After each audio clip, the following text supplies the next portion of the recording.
Alors tout entrepreneur fait face à des problématiques dans son business, ça c'est inévitable. On lit souvent le métier d'entrepreneur n'est pas un long fleuve tranquille, mais il est parsemé d'embûches. Alors c'est peut-être ton cas aujourd'hui et je vais te partager quelques petits conseils pour mieux vivre ces moments. Alors tu te prends ton petit café, on est parti.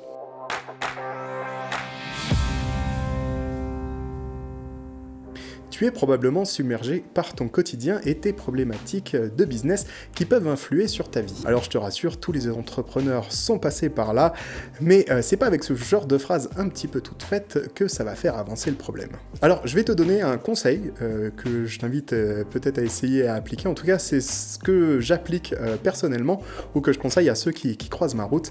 C'est que pour moi, il faut que tu sois capable de cloisonner les situations face auxquelles tu es. Dans la résolution de problèmes, il faut arriver à vite trouver une solution et passer surtout à autre chose. Et pour ça, il faut passer par des étapes d'identification.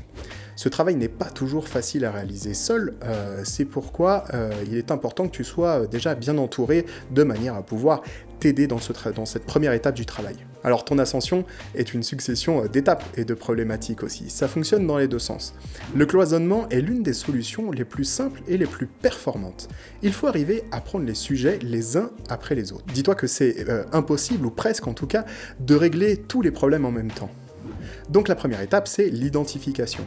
Ensuite, tu dois passer à ce qu'on appelle le cloisonnement. Notre cerveau est une vraie machine et en fait, toute la journée, il ne fait que résoudre des problèmes. Par exemple, j'ai faim, je me fais à manger. Basique.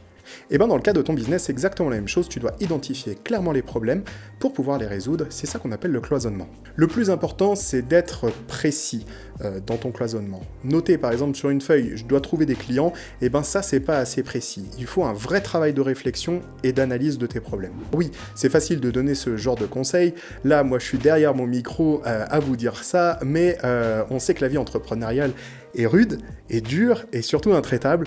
Donc pour pallier à ça, je te conseille de trouver le bon accompagnement, une personne ou un groupe de personnes, pourquoi pas, pour t'aider à faire ce travail de cloisonnement et d'identification de tes problématiques. Encore une fois, vraiment, la bonne stratégie à avoir, c'est d'avancer étape par étape, ne pas vouloir tout résoudre en même temps, ça ne fonctionne pas, ça ne fonctionnera pas, et tu vas t'épuiser plus qu'autre chose. Alors, travailler avec des gens extérieurs, l'avantage qu'il y a, c'est qu'ils auront peut-être des idées que toi, tu n'auras peut-être pas eues, ou des solutions concrètes à t'apporter, de par des expériences passées, et ça, ça va te faire gagner du temps, ça va te soulager, et aussi répondre à tes différentes problématiques. Alors, si je fais aussi cette petite vidéo, c'est pour t'introduire le fait que j'ai eu des prestataires qui m'ont contacté pour me dire qu'ils rencontraient différentes problématiques et qui voulaient avoir mon avis. Alors du coup, j'ai fait des petits rendez-vous avec eux, c'était très sympa, on a appris plein de choses, j'espère les avoir aidés en tout cas. Et je me suis dit qu'il fallait peut-être que je mette au grand jour, entre guillemets, cet accompagnement individuel et où je vais essayer de répondre à tes questions, à tes problématiques et surtout t'aider à avancer. Je retrouve en description un lien pour prendre, on va dire, rendez-vous directement avec mon calendrier partagé pour me partager tes différentes problématiques. Je vais vraiment faire tout mon possible pour t'aider à aller de l'avant, mais aussi pour faire grossir ton business. J'ai pas mal d'idées, des choses que je partage pas forcément sur YouTube parce que c'est très personnel à chaque problématique. Donc n'hésite pas à venir me solliciter.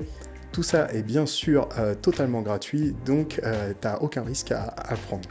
Nous, on se retrouve très bientôt pour une nouvelle vidéo conseil sur les Wedding Talks où on va parler encore business, de la prestation de mariage et puis un petit peu de marketing, ça fait longtemps. Je vous prépare aussi des outils, j'ai encore plein de choses à vous partager. Toujours autour d'un petit café. Allez, ciao!